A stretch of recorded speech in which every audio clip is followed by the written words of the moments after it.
제2장. 그 일이 있은 지 사흘이 지난 날 밤에 메이저 영감은 잠자리에서 조용히 숨을 거두었다. 그는 과수원 기슭에 묻혔다. 이것은 3월 초의 일이었다. 그 후 석 달 동안 여러 비밀 활동이 이루어졌다. 메이저 영감의 연설은 이 농장에서 제법 영리하다고 알려진 동물들에게 전혀 새로운 삶을 일깨워 주었다. 메이저 영감이 예언했던 반란이 언제 일어날지는 아무도 몰랐고 자기들이 사는 동안에 틀림없이 반란이 일어난다고 믿을 만한 근거도 없었는데 언젠가 일어날 반란을 준비하는 것이 자기들에게 주어진 의무라는 사실만을 분명히 알고 있었다. 동물들을 교육하거나 조직하는 일은 자연히 돼지에게 맡겨졌다. 동물 가운데 가장 영리한 것은 돼지라고 모두들 인정하고 있었기 때문이다. 그 돼지 중에서도 가장 뛰어난 것이 존스 씨가 내다 팔려고 기르는 스노우볼과 나폴레온이라는 두 마리의 젊은 수퇴지였다. 나폴레온은 몸집이 크고 사납게 생긴 버크셔 종의 수퇴지였다. 이 농장에서는 한 마리뿐인 버크셔 종으로 말은 잘하는 편이 아니었으나 자기의 의지는 관철하고야 만다는 평판이 있었다.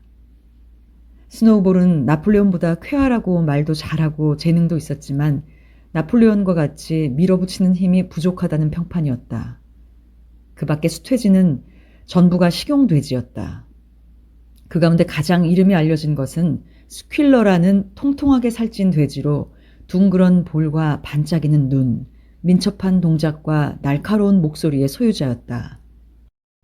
천재적인 웅변가로서 어려운 문제를 토의할 때는 을에 좌우로 뛰어다니며 꼬리를 바쁘게 흔들어대는 버릇이 있었는데 오히려 그것이 꽤 설득력이 있었다. 동물들 중에는 스퀼러 녀석은 검은 것을 하얗다고 설득시킬 녀석이라고 험담을 하는 축도 있었다. 이 세 마리의 돼지가 메이저의 가르침을 이어받아 하나의 완전한 사상체계를 정립해 거기에 동물주의라는 이름을 붙였다. 일주일에도 여러 날 밤을 그들은 존스 씨가 잠든 뒤 창고에 모여 비밀 회합을 열고 동물주의의 근본 이념을 다른 동물들에게 설명해 주었다. 처음에 동물들은 전혀 흥미가 없다는 듯이 그저 어리석은 질문만 했을 뿐이었다. 어떤 동물은 주인이라고 부르는 존스 씨에게 충실한 것이 의무라고 말하기도 했으며 존스 씨가 우리를 길러주고 있잖아. 만일 그가 없어진다면 우리는 굶어 죽게 된다는 유치한 말을 하기도 했다. 그런가 하면 우리는 왜 죽은 뒤에 일어날 일까지 걱정해야 하지? 라고 말하기도 하고 어차피 언젠가 일어날 반란이라면 그것을 위해 우리가 노력을 하든 안 하든 마찬가지 아닌가?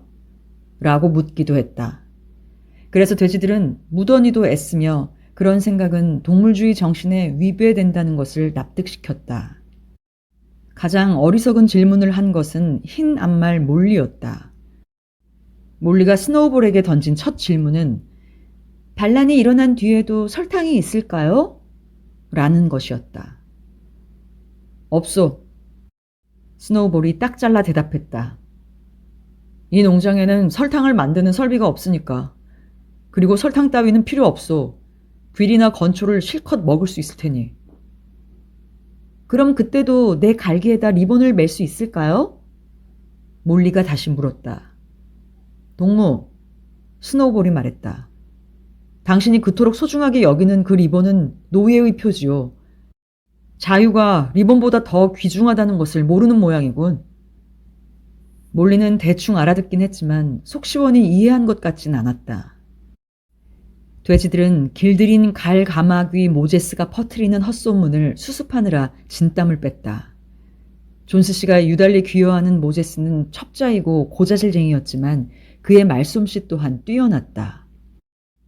모제스는 동물이 죽으면 누구나 가게 되어 있는 얼음사탕 산이라는 신비한 나라를 안다고 주장했다. 모제스의 설명에 따르면 그곳은 구름이 떠 있는 높은 하늘 너머 어딘가에 있다고 했다. 얼음사탕 산에서는 일주일인 7일 모두가 일요일이고 1년 내내 클로버가 여기저기에 피어 있으며 울타리에는 각사탕과 설탕조림 찌꺼기가 열려 있다고 했다. 모제스는 고자질만 하고 일은 조금도 하지 않아 동물들이 미워했지만 그들 가운데는 얼음사탕산이 정말 있다고 믿는 축도 있었기 때문에 돼지들은 그런 곳은 절대로 있을 리가 없다고 침이 마르도록 설득해야 했다. 돼지들의 가장 충실한 제자는 두 마리의 집마차 말인 복서와 클로보였다. 이 둘은 무슨 일이나 스스로 생각하는 것은 질색이었는데 일단 돼지들을 선생으로 인정한 뒤로는 배운 것을 하나에서 10까지 모두 소화해서 그것을 간단한 토론으로 다른 동물들에게 전했다. 창고의 비밀 회합에는 반드시 얼굴을 내밀었으며 회합이 끝날 때 항상 부르는 영국의 동물들을 선창했다. 그런데 실제로 일어난 뒤에야 안 일이지만 반란은 의외로 빨리 그리고 간단히 이루어졌다. 이제까지 오랫동안 존스 씨는 지독하긴 했지만 수완 있는 농장주였다. 그러나 요즘은 불운을 맞고 있었다. 소송사건으로 돈을 탕진한 뒤로는 완전히 의욕을 잃고 몸을 망칠 정도로 과음을 일삼았다. 며칠이고 아침부터 밤까지 줄곧 주방의 윈저 의자에 앉아 신문을 읽거나 술을 마시거나 했으며 때로는 모지스에게 빵 부스러기를 맥주에 적셔주면서 빈둥거리고 있었다. 일꾼들은 일을 안 하고 게으름을 피워 들에는 잡초가 무성했고 건물 지붕은 낡았으며 울타리는 버려둔 채 돌보지 않고 동물들은 제대로 먹지 못해 영양불량이 되었다. 6월이 되자 목초가 자라 거의 거둬들일 때가 되었다. 성유한 제일 전날 밤은 토요일이었는데 존스 씨는 윌링던에 있는 레드 라이온이라는 술집에서 술을 너무 많이 마신 나머지 곤드레가 되어 일요일 점심때까지도 돌아오지 못했다. 일꾼들은 아침 일찍 암소의 젖을 짜고 나서는 동물들에게 먹이도 주지 않은 채 토끼 사냥을 하러 가버렸다. 존스 씨는 돌아오긴 했으나 돌아오자마자 응접실 소파에서 3개의 소식지로 얼굴을 가리고 잠들어 버렸기 때문에 동물들은 저녁 때가 될 때까지 아무것도 먹지 못했다. 마침내 동물들은 더 이상 참을 수가 없었다. 암소 한 마리가 뿔로 사료 창고 문을 부수자 동물들은 저마다 사료 상자를 뜯고 제멋대로 사료를 먹기 시작했다. 존스 씨가 잠을 깬 것은 바로 그때였다. 다음 순간 존스 씨와 일꾼 넷은 채찍을 들고 사료 창고로 달려가 마구 휘둘러댔다. 이렇게 되자 굶주린 동물들은 더 이상 참을 수가 없었다. 미리 그런 합의를 본 것은 아니었지만 그들은 일제히 박해자들에게 덤벼들었다. 존스 씨와 일꾼들은 벼란간 뿔에 받치고 걷어차이는 처지가 되었다. 이젠 도저히 손쓸 방법이 없는 사태가 되어버렸다. 동물들의 이런 행동은 이제까지 한 번도 본 적이 없었다. 전에는 자신들 멋대로 채찍을 휘두르고 괴롭히기만 하던 동물들이 이렇게 갑자기 들고 일어나는 것을 보고 그들은 혼비백산했다. 간신히 막아내는 듯 하다가 그들은 대항을 포기하고 도망치기 시작했다. 1분쯤 지났을 때는 그들 5사람은 한 길로 나가는 마찻길을 따라 쏜살같이 달아나고 있었고 동물들은 신이 나서 그들을 뒤쫓았다.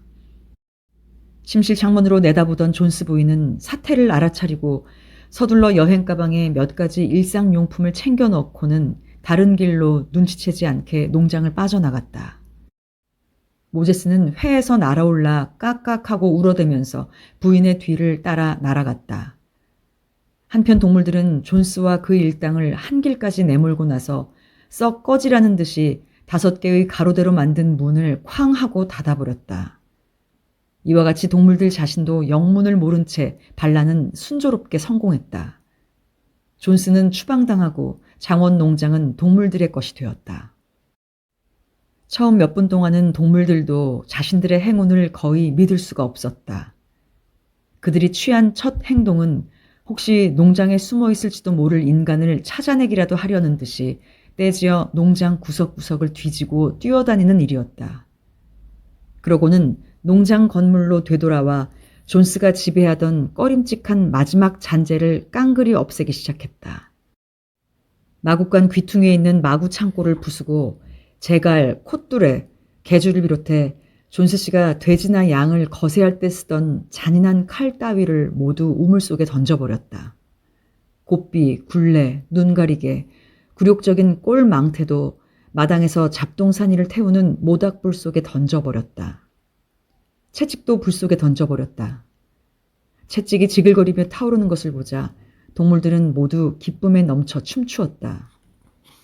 스노우볼은 또 장날이면 을의 말의 갈기나 꼬리를 장식하던 리본도 불에 던져 태워버렸다. 리본이란 하고 스노우볼은 말했다. 인간의 표지인 의복으로 보아야 하오. 모든 동물들은 벌거숭이로 살아야 하오. 복선은 그 말을 듣더니 지금까지 여름이면 귀에 달라붙는 파리를 막기 위해 쓰던 작은 밀짚 모자를 가져다가 다른 것과 함께 불에 던졌다. 짧은 시간 동안 동물들은 존스 씨를 생각나게 할 만한 것은 모두 불태워버렸다. 나폴레온은 동물들을 창고로 데리고 들어가서 평소에 받던 양의 2배나 되는 곡식을 각각 나누어 주었다.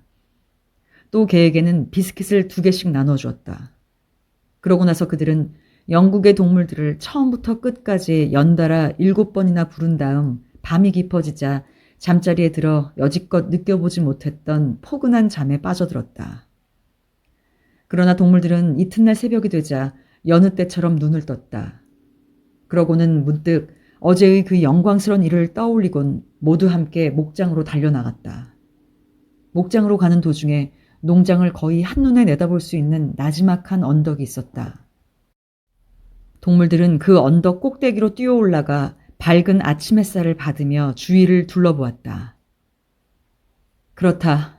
이곳은 우리의 것이다. 눈에 보이는 모든 것이 우리 것이 되었다. 여기에 생각이 미치자 가슴이 설레어 가만히 있을 수가 없어 그들은 주위를 돌다가 흥분한 나머지 공중으로 뛰어오르기도 했다. 그런가 하면 아침 이슬 위에 뒹굴기도 하고 향기로운 여름 풀을 입안에 가득히 뜯기도 하며 검은 흙덩이를 걷어차고 그 물씬 풍기는 흙내를 맡기도 했다. 그들은 또 농장 안을 시찰할 겸 한 바퀴를 돌고 나서 말로 표현할 수 없는 감격에 젖어 경작지와 풀밭, 과수원, 연못, 덤불 등을 멀리 바라보았다. 동물들은 그런 것들을 처음 보는 듯한 기분이었다. 그리고 지금도 그것들이 모두 자기들 것이라는 사실이 실감나지 않았다. 이윽고 그들은 줄지어 농장 건물로 되돌아와서 농가 문 밖에 말없이 서 있었다. 이 집도 그들의 것이 된 것이다. 하지만 두려워 안으로 들어갈 수가 없었다. 그러나 스노우볼과 나폴레온이 어깨로 문을 밀치자 동물들은 일렬로 줄지어 안으로 들어가 물건이 부서지지 않도록 조심조심 하면서 돌아다녔다. 그들은 두려워 귓속말만 속삭이며 발끝으로 이방 저방 돌아다니면서 믿기 어려울 만큼 사치스러운 물건들, 이를테면 깃털 이불이 있는 침대, 거울, 말털 소파, 브뤼셀 융단, 응접실 벽난로 위에 걸려있는 빅토리아 여왕의 석판화 따위를 일종의 경외심을 가지고 바라보았다. 그들은 계단을 내려오다가 몰리가 없는 것을 깨달았다. 되돌아가 보니 몰리는 가장 훌륭한 침실에 남아 있었다. 그리고 존스 부인의 화장대에서 푸른 리본을 꺼내 그것을 자신의 어깨에 대어보면서 얼빠진 모습으로 거울에 비친 제 모습에 취해 있었다. 동물들은 그녀를 호두에게 나무란 후 문 밖으로 나왔다. 주방에 걸려있는 햄 몇 개는 가지고 나와 묻어버렸고 맥주통은 복서의 발굽에 걷어차였다. 그러나 그 밖의 것에는 아무도 손대지 않았다. 농가를 박물관으로 보존해야 한다는 의견이 그 자리에서 만장일치로 결정되었다. 어떤 동물도 여기서 살아선 안 된다는 점에도 모두 의견의 일치를 보았다. 동물들은 아침 식사를 했다. 이윽고 스노우볼과 나폴레온이 다시 동물들을 불러 모았다. 동무들, 스노우볼이 말했다. 지금은 6시 반이고 우리 앞에는 긴 하루 해가 놓여 있어. 오늘부터 건초 걷어들이기를 시작합시다. 그러나 그 전에 한 가지 해야 할 일이 있어. 돼지들은 지난 3달 동안 폐품 더미 위에 버려진 존스 씨 아이들의 헌 철자법 교과서를 가지고 읽기와 쓰기를 자습했다고 밝혔다. 나폴레온은 검은색과 흰색 페인트통을 가져오게 한 뒤 동물들을 데리고 앞장서서 한 길로 통하는 가로대 5개로 만든 문까지 갔다. 스노우볼은 글씨를 가장 잘 쓰는 것은 스노우볼이었다. 앞다리에 2 발가락 관절 사이에 붓을 끼우고 문 꼭대기 가로대에 쓰여있는 장원농장이라는 글자를 지우고 거기에 동물농장이라고 썼다. 앞으로 이 농장은 이렇게 부르기로 했다. 그러고 나서 동물들은 농장 건물로 되돌아갔다. 건물이 있는 곳에 이르자 스노우볼과 나폴레온은 사다리를 가져오게 해서 그것을 큰 창고 벽 끝에 세우게 했다. 그들은 지난 석 달 동안에 걸친 자신들의 연구 덕택에 동물주의의 원칙을 7계명으로 정리하게 되었다고 설명했다. 그 7계명을 벽에다 쓰기로 했다. 그것은 동물농장의 모든 동물들이 앞으로 영원히 생활지침으로서 지켜야 할 확고한 법률이 될 것이다. 스노우볼은 간신히 돼지가 사다리에 올라가 균형을 잡기란 쉬운 일이 아니기 때문이다. 사다리를 기어 올라가 쓰기 시작했다. 스큘러가 몇 칸 아래서 페인트통을 들고 서 있었다. 7계명은 타르를 칠한 벽 위에다 30야드 떨어진 곳에서도 읽을 수 있을 만큼 크고 흰 글자로 썼다. 그것은 다음과 같았다. 7계명 1. 두 다리로 걷는 자는 모두 적이다. 2. 네 다리로 걷거나 날개가 있는 자는 모두 친구다. 3. 동물은 옷을 입지 않는다. 4. 동물은 침대에서 자지 않는다. 5. 동물은 술을 마시지 않는다. 6. 동물은 다른 동물을 죽이지 않는다. 7. 모든 동물은 평등하다. 글씨는 아주 예쁘게 쓰여졌고 프렌드를 프레인드로 쓰고 S자 하나를 거꾸로 쓴 것 말고는 철자가 하나도 틀리지 않았다. 스노우볼은 다른 동물들에게 큰 소리로 읽어주었다. 동물들은 모두 꽤 만족스러운 듯 고개를 끄덕였고 머리가 좋은 친구들은 그 자리에서 7계명을 외우기 시작했다. 자, 동무들.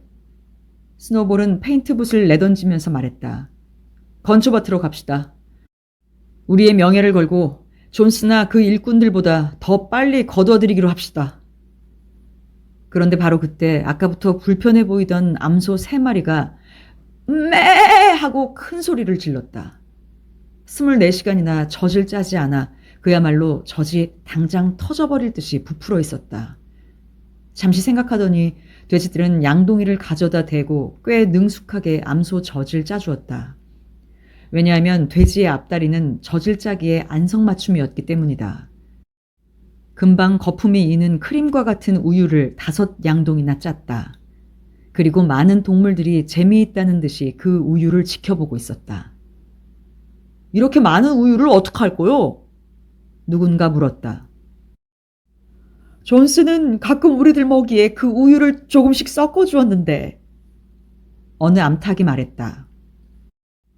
동무들, 우유 따위는 걱정하지 말아요. 나폴레온이 양동이 앞에 버티고 서서 말했다. 이런 건 처리할 수 있어요. 수학이 더 중요하오. 스노우볼 동무가 앞장서서 안내할 것이오. 나도 곧 따라가겠소. 동무들, 앞으로! 건초가 동무들을 기다리고 있어. 그래서 동물들은 줄을 지어 목초밭까지 행진해 가서 건초를 베기 시작했다. 그러나 저녁에 돌아왔을 때는 이미 그 우유는 사라지고 없었다. 제3장. 건초를 걷어들이느라 동물들은 얼마나 땀을 흘리며 애썼는지 모른다. 그러나 그 노력은 보상을 받았다. 수확이 예상보다도 큰 성공을 거두었던 것이다. 일이 힘들 때도 있었다. 농기구란 원래 인간이 쓰도록 만든 것이지 동물을 위해 만든 것은 아니었다.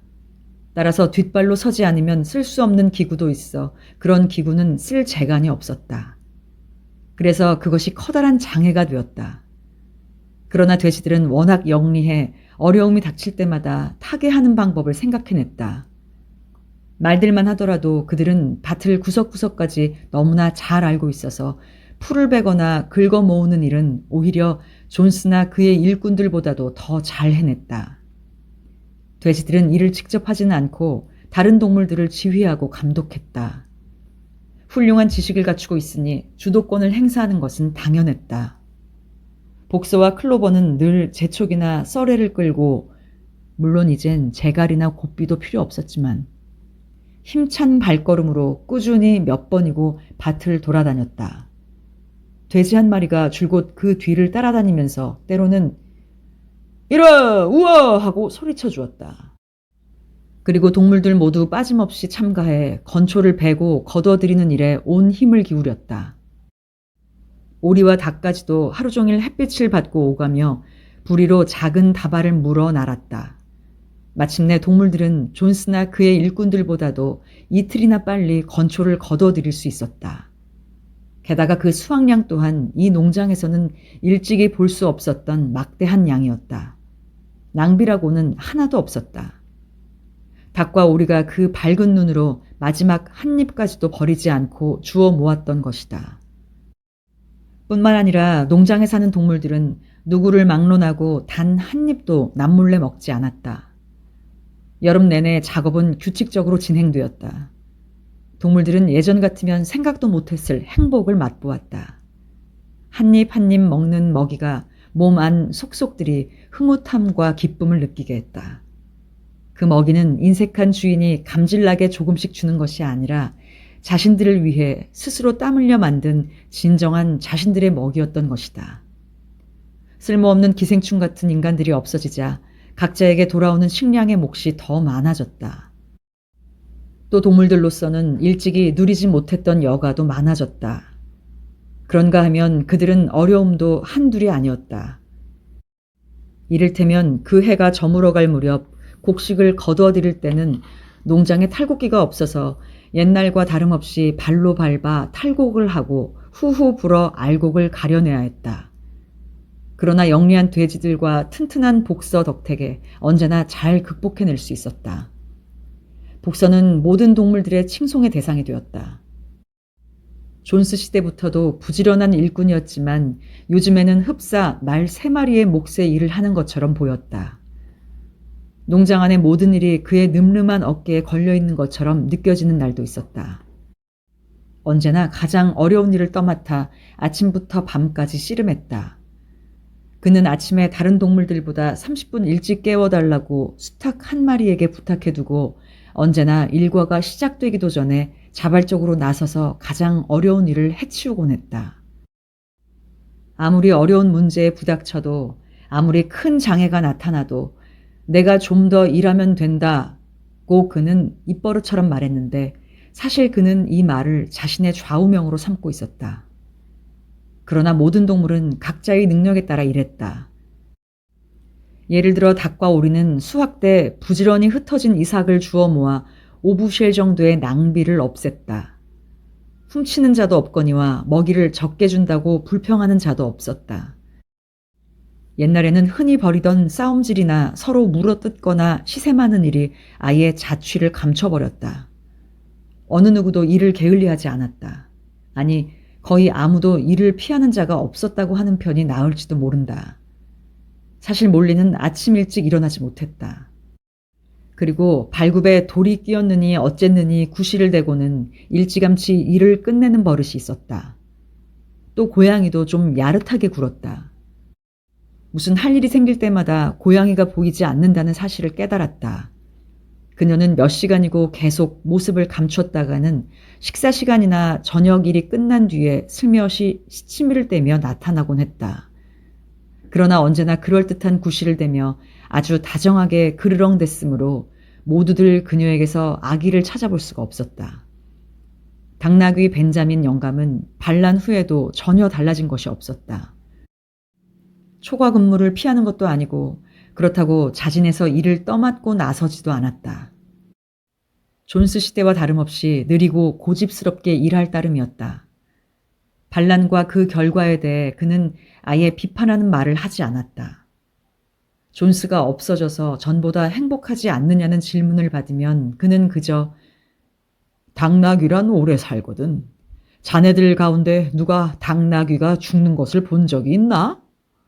라고 대답할 뿐이었다. 이러니 모두들 이 수수께끼 같은 대답에 만족할 수밖에 없었다. 일요일에는 일을 하지 않았다. 아침 식사는 여느 날보다 1시간 늦게 있었고 식사 후에는 매주 빠뜨리지 않고 버리는 의식이 있었다. 먼저 기를 개양했다. 스노우볼은 마구 창고에서 존스 부인이 쓰던 헌 초록색 식탁볼을 찾아내 거기에다 하얗게 발굽과 뿔을 그렸다. 이 깃발을 일요일 아침이 되면 언제나 농장 마당에 있는 깃대에 내걸었다. 스노우볼의 설명에 따르면 깃발의 초록색은 영국의 푸른 들을 나타내며 발굽과 뿔은 인류가 완전히 타도되는 날에 탄생할 미래의 동물 공화국을 나타낸다고 했다. 개양식을 마치면 모든 동물들은 회합이라는 총회를 열기 위해 큰 창고로 줄을 지어 행진했다. 이 총회에서 다음 주에 작업 계획을 입안하고 결의안을 제출해 토론을 벌였다. 결의안 제출은 언제나 돼지들이 맡았다. 다른 동물들은 표결 방법은 알고 있었으나 스스로 결의안을 생각해내진 못했다. 토론하는 자리에서 누구보다도 활발하게 발언하는 것은 단연코 스노우볼과 나폴레온이었다. 그러나 이 둘은 의견이 일치하는 일이 좀처럼 없었다. 하나가 어떤 제안을 하면 다른 하나가 반드시 거기에 반대했다. 나이가 들어 일을 할 수 없게 된 동물들이 쉴 집으로 쓰기 위해 과수원 뒤에 있는 작은 목장을 개방한다는 결의가 있을 때도 동물의 종류에 따른 적정한 퇴직 연령을 놓고 갑론을박을 하며 경론이 벌어졌다.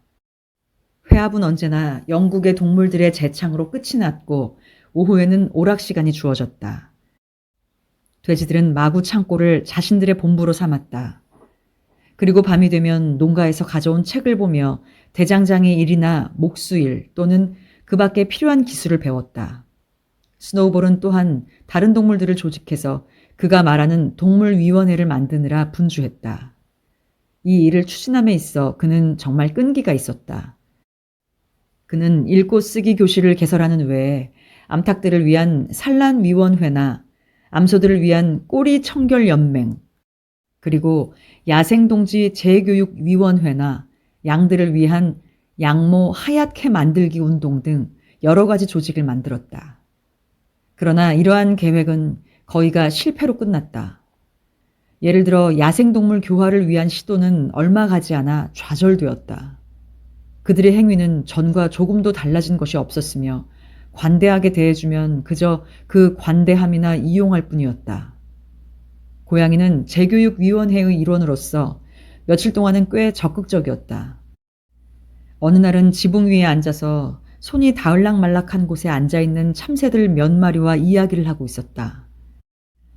동물은 모두 친구들이니 너희들도 원하면 이리 와서 내 손에 앉아도 된다고 말했으나 참새들은 호락호락 가까이 다가오지 않았다. 그러나 읽기와 쓰기 교실은 큰 성공이었다. 가을이 되자 농장의 거의 모든 동물들이 어느 정도 읽고 쓸 수 있게 되었다. 돼지들은 이미 완전히 읽고 쓸 수 있게 되었다. 개들은 그럭저럭 읽을 수 있게 되었지만 7계명 외에는 읽기에 그다지 흥미를 보이지 않았다. 염소 뮤리엘은 개보다는 다소 읽기를 잘했고 때로는 밤에 쓰레기 더미에서 찾아낸 신문 쪽지를 다른 동물들에게 읽어주기도 했다. 벤자민은 돼지 못지않게 글을 잘 읽었지만 자기 재능을 한 번도 과시한 일이 없었다. 자기가 알기로는 읽을 값어치가 있는 것이 하나도 없다고 그는 입버릇처럼 말했다. 클로버는 알파벳을 전부 외웠으나 낱말을 짜맞추지는 못했다. 복선은 D 다음 글자부터 외우지 못했다.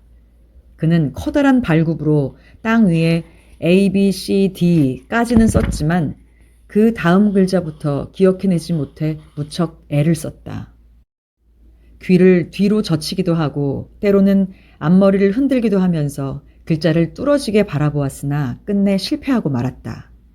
그는 E, F, G, H를 몇 번 외운 적이 있긴 하지만 다 외우고 나면 이번에는 다시 A, B, C, D를 깡그리 잊어버렸다. 그는 결국 처음에 배운 4글자에 만족하기로 하고 그것을 잊지 않기 위해 날마다 한두 번씩 써보곤 했다. 몰리는 자기 이름자 6글자 외에는 배우려고 하지 않았다.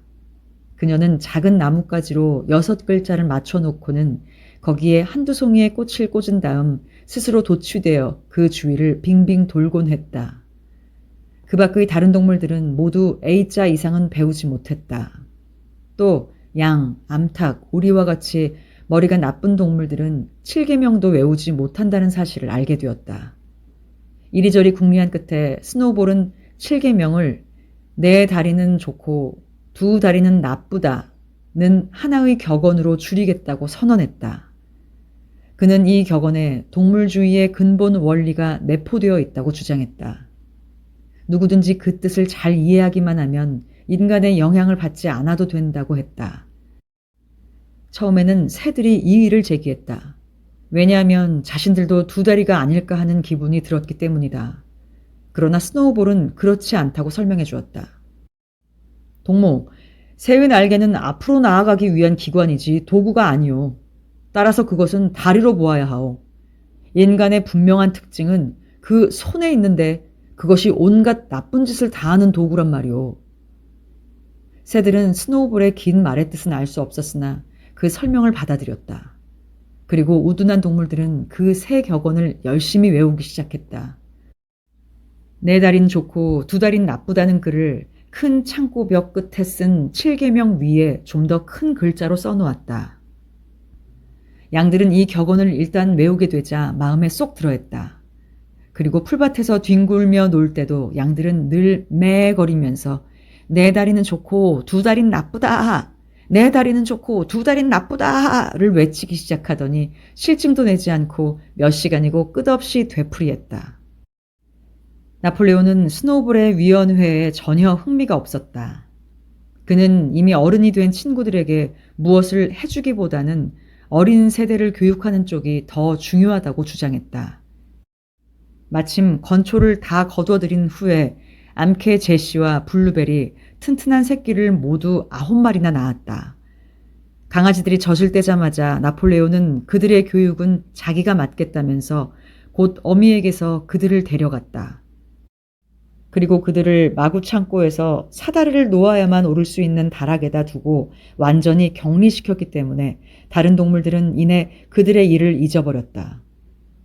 우유가 어디론가 사라지는 수수께끼는 금방 풀렸다. 날마다 돼지들이 자기들 먹이에 섞어서 먹고 있었다. 마침 조생종 사과가 익기 시작해 과수원 풀밭에는 바람에 떨어진 사과가 여기저기 가득히 널려 있었다. 동물들은 물론 그것을 평등하게 분배하는 것으로 믿고 있었다. 그런데 어느 날 바람에 떨어진 사과는 돼지가 먹을 테니 남김없이 주워서 마구 창고로 옮겨다 놓으라는 지시가 내렸다. 그 지시를 받고 투덜거리는 동물들도 있었으나 아무 소용이 없었다. 이 점에 대해서는 모든 돼지들을 비롯해 스노우볼과 나폴레온까지 완전히 의견의 일치를 본 것이었다. 다른 동물들에게 필요한 설명을 하기 위해 스큘러가 파견되었다. 동무들! 그는 외쳤다.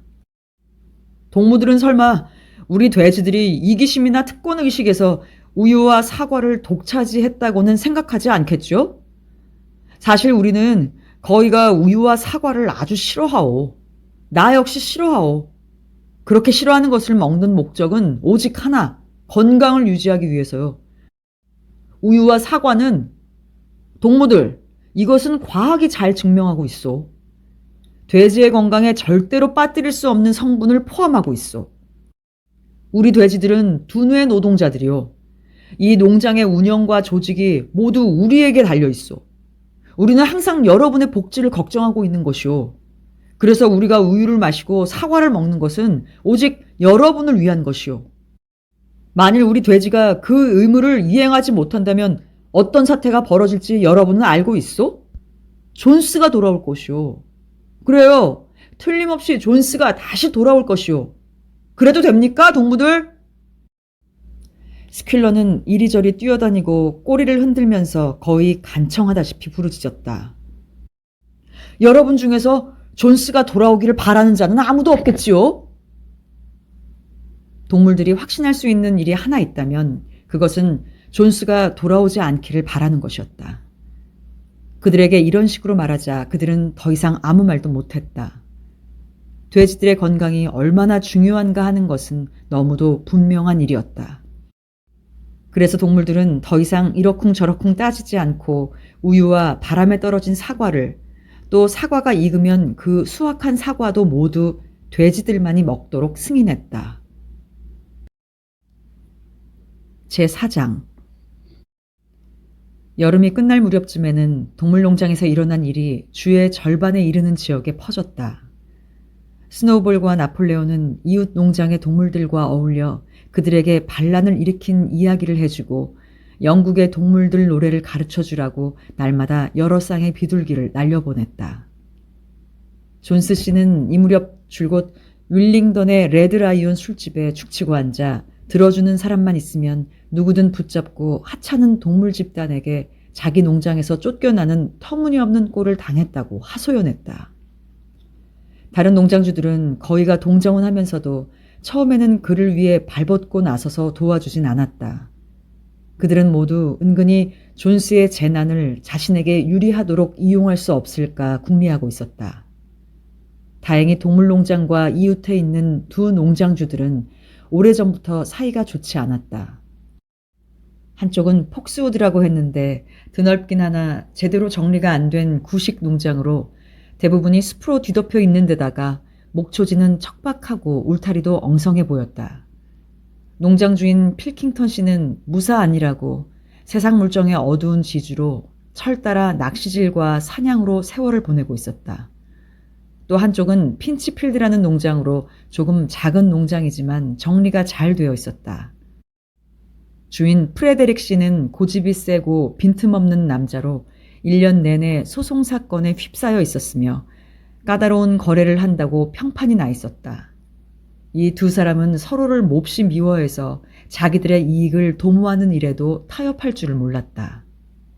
그러나 그들은 동물농장에 반란이 일어났다는 소식을 듣고는 소스라치게 놀랐다. 그리고 자기네 농장의 동물들에게 그 반란 소식이 알려지지 않게 하려고 애썼다. 처음에는 두 사람 모두 동물 주제에 농장을 경영하다니 말도 안 된다며 콧방귀를 뀌면서 웃어넘겼다. 그리고 그런 일은 2주일만 지나면 깨끗이 끝날 것이라고 대수롭지 않게 여겼다. 그들은 장원농장, 그들은 동물농장이란 이름은 입에 담기도 싫어해 꼭 장원농장이라고 불렀다. 장원농장의 동물들은 저희들끼리 밤낮 싸움질이나 하다가 곧 굶어 죽을 것이라고 떠벌렸다. 그러나 시간이 지나도 동물들이 굶어 죽지 않은 것이 분명해지자 프레데릭과 필킹턴은 태도를 바꾸어 지금 동물농장에서는 소름 끼치는 잔악 행위가 벌어지고 있다고 퍼뜨리기 시작했다. 그들은 동물농장의 동물들이 서로 잡아먹고 벌겋게 달군 편자로 서로 고문하며 암컷을 여럿이 공유하고 있다고 떠들어댔다. 이런 일은 그야말로 자연의 법칙을 거스르는 반란의 결과라고 두 사람은 떠벌리고 다녔다. 그러나 이런 헛소문을 그대로 받아들이는 이는 없었다. 인간들이 추방당하고 동물들이 자주적으로 경영한다는 멋진 농장의 소문은 부정확하고 왜곡되긴 했으나 널리 퍼졌고 그 해가 저물기 전에 반란의 기운은 주 전역으로 소용돌이쳤다. 이제까지 줄곧 점잖게 있던 황소가 갑자기 난폭해지는가 하면 양은 울타리를 마구 쓰러뜨리고 토끼풀을 개걸스럽게 먹어치웠으며 암소는 우유통을 걷어차서 뒤집어 엎기도 했고 사냥말은 울타리를 뛰어넘으려고 하지 않고 말에 탄 사람을 멀리 떨어뜨리는 일이 일어나기도 했다. 특히 영국의 동물들의 곡조는 물론이고 가사까지도 널리 알려졌다. 그것은 놀라운 속도로 퍼졌다. 사람들은 이 노래를 듣고 그저 우스꽝스런 노래라는 반응이었으나 치미는 화를 누를 길이 없었다. 그들은 아무리 동물이라도 어떻게 그런 바보스런 노래를 부르게 되었는지 알 수 없다고 말했다. 그 노래를 부르다 들킨 동물은 그 자리에서 채찍을 맞았다. 그런데도 그 노래의 확산을 막진 못했다. 티티새들은 울타리에서 그 노래를 제잘거렸고 비둘기들은 느릅나무에 앉아 구구거리며 그 노래를 불렀다. 대장간의 시끄러운 소리나 교회 종소리에도 섞여 들어갔다. 그리고 사람들은 그 노래를 들었을 때 그 노래 속에서 미래의 운명에 대한 예언을 듣는 듯하여 오싹함을 느꼈다. 10월 초 곡식을 거둬들여 산더미처럼 쌓아놓고 그 일부는 벌써 탈곡을 하는 중일 때 한때의 비둘기가 하늘에서 날쌔게 날아와 몹시 흥분한 모습으로 동물농장 마당에 내려앉았다. 존스와 그 일꾼들이 폭스우드와 핀치필드에서 응원 나온 일꾼 6명과 함께 가로대 5개로 만든 문을 열고 농장으로 통하는 마찻길을 따라 걸어오고 있다는 것이었다. 그들은 모두 손에 몽둥이를 들었고 앞장선 존스는 총을 들었다고 했다. 그들은 농장을 되찾으러 온 것이 분명했다. 이런 일은 오래전부터 예상했던 일이라 맞싸울 준비는 이미 다 갖추고 있었다. 스노우볼은 농가에서 찾아낸 줄리어스 시저의 옛 전쟁 기록을 연구해온 터라 방어작전을 무리 없이 지휘했다. 그는 재빨리 명령을 내려 2, 3분 만에 동물 모두를 요소요소에 배치했다. 사람들이 농장 건물로 다가오자 스노우볼은 제1차 공격을 시작했다. 35마리나 되는 비둘기들이 사람들 머리 위를 이리저리 날아다니면서 똥을 마구 싸댔다. 그리고 사람들이 그것을 닦아내는 동안 울타리 뒤에 숨어있던 거위들이 뛰쳐나와 사람들의 종아리를 맹렬히 쪼아댔다. 그러나 이것은 사람들을 잠시 교란시키기 위한 전초전에 불과했다. 따라서 사람들은 몽둥이를 휘둘러 거위들을 쉽사리 물리칠 수 있었다. 스노우볼은 즉각 제2차 공격 작전을 펴기 시작했다. 스노우볼의 뒤를 따라 뮤리엘, 벤자민, 그리고 모든 양들이 사방에서 사람들에게 덤벼들어 마구 부딪혀갔다. 특히 벤자민은 휙 하고 오른쪽으로 돌아 작은 발굽으로 그들을 사정없이 걷어찼다. 그러나 몽둥이를 들고 찡박은 구두를 신은 사람들은 너무나 강인해서 이번에도 역시 동물들이 압도당했다. 이렇게 되자 스노우볼은 갑자기 꽥 하고 소리를 질렀다. 이것은 철수하라는 신호였기 때문에 그 소리를 들은 모든 동물들은 일제히 돌아서서 마당으로 도망쳤다. 사람들은 승리의 환성을 질렀다. 그들은 예상했던 대로 적이 달아나는 것을 보자 서로 앞장서서 추격하기 시작했다. 이것이 바로 스노우볼이 노리던 바였다. 사람들이 모두 마당에 들어서자마자 소 외양간에 대기시켰던 말 3마리와 암소 3마리 그리고 돼지 모두가 벼란간 그들의 배후를 급습해서 퇴로를 막아버렸다. 스노우볼은 바로 이때다 하고 돌격 명령을 내렸다. 그리고 자기는 존스를 향해 마구 돌진했다. 존스는 돌진해오는 스노우볼을 보자 순간적으로 총을 들어 발사했다. 스노우볼은 등에 탄환이 스쳐 피를 흘렸고 양 한 마리가 그 탄환에 맞아 죽었다.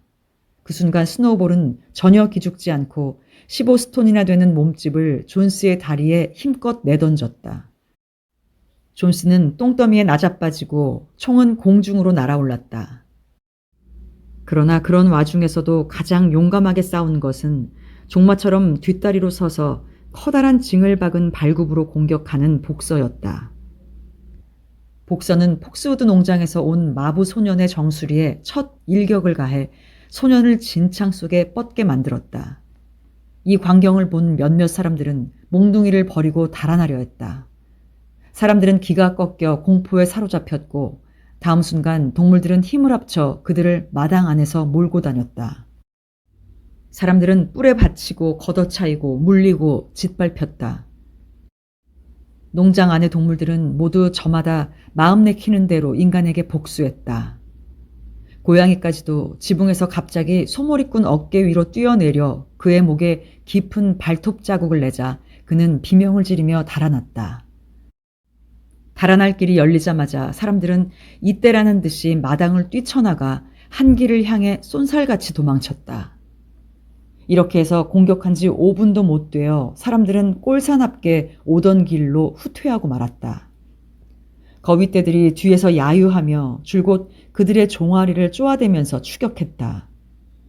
사람들은 한 사람만 빼고는 모두 도망쳤다. 마당에 돌아오자 복서는 진흙 속에 벌렁 나자빠져 있는 마부 소년을 바로 눕히려고 발로 건드려 보았다. 그러나 소년은 꼼짝도 하지 않았다. 이 사람은 죽었구나. 복서는 불쌍하다는 듯이 말했다. 나는 죽일 생각은 조금도 없었는데 내 발에 징이 박혀있는 것을 깜빡 잊고 있었어. 일부러 한 짓이 아니라고 변명해봤자 아무도 믿어주지 않을 거야. 감상에 빠지지 마시오, 동무. 아까 다친 상처로 아직도 피를 흘리고 있는 스노우볼이 외쳤다. 전쟁은 역시 전쟁이요. 선량한 사람은 오직 한 사람, 죽은 사람뿐이요. 난 비록 사람의 목숨일지라도 빼앗고 싶지는 않았어. 다시 한번 되풀이하는 복서의 눈에는 눈물이 글썽거렸다. 몰리는 어디 갔지? 누군가가 외쳤다. 분명히 몰리의 모습이 보이지 않았다. 잠시 소란이 벌어졌다. 사람들이 알지 못하게 해쳤을지도 모르고 아니면 함께 데려가 버렸는지도 모른다고 걱정했다. 그러나 마침내 외양간 여물통 건초 속에 머리를 처박고 숨어있는 그녀를 찾아냈다. 그녀는 총소리가 나자마자 달아나 숨어버렸던 것이다. 몰리를 찾으러 갔다가 돌아온 동물들은 잠시 기절했을 뿐인 마부 소년이 그동안 정신을 차려 재빨리 도망친 사실을 알게 되었다. 이윽고 동물들은 미칠 듯이 기뻐하며 다시 모여들었다. 너나 없이 이번 전투에서 겪었던 일들을 목청껏 떠들어대고 있었다. 즉석에서 승전 축하회가 벌어졌다. 깃발이 개양되고 영국의 동물들을 다 같이 몇 번이고 불러댔다. 그런 다음 전사한 양의 장례식을 엄숙히 치르고 그 무덤에 산사나무를 한 그루 심었다. 스노우볼은 그 무덤 옆에서 동물들 모두 동물농장을 위해 필요하다면 목숨을 바칠 각오도 해야 한다고 짤막하게 연설했다. 동물들은 만장일치로 무공훈장 동물영웅 제1급을 제정하기로 결정했다. 이 훈장은 바로 그 자리에서 스노우볼과 복서에게 수여되었다. 그것은 노쇠로 만든 메달인데 일요일과 축일에 달기로 정했다. 동물영웅 제2급도 정해서 전사한 양에게 추서했다. 이 전투를 뭐라고 불러야 할지 그 이름을 놓고 활발한 토론을 벌인 끝에 소외양간 전투라고 부르기로 했다. 그 까닭은 대기하고 있던 복병이 한꺼번에 뛰쳐나온 곳이 소외양간이었기 때문이다. 진흙 속에 던져져 있던 존스 씨의 총이 발견되었고 농가의 탄약통에 탄환이 남아있다는 사실도 알게 되었다. 그래서 그 총은 깃대 밑에 대포처럼 똑바로 장치해두고 1년에 2번 10월 12일에 소외양간 전투 기념일과 혁명 기념일인 6월 24일 성요한 제일에 축포를 쏘기로 정했다.